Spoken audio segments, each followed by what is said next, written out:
increasing day by day at Egypt Pyramid Tourist Place. You must also bring tourists here so that they can enjoy the desert.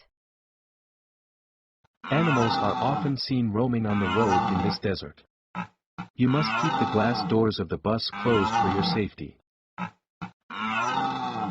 There are some crude houses in the desert, outside of which camels and other animals are tied.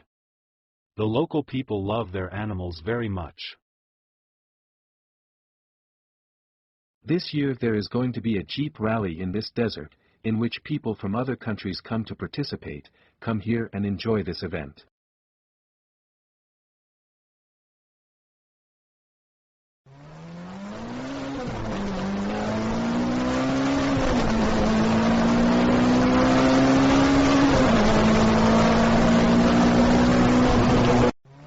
There is also an old royal fort, which is still in its original condition and is open for tourists during the day.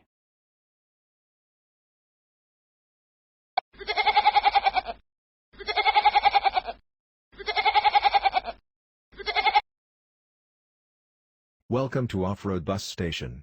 Let's start the journey.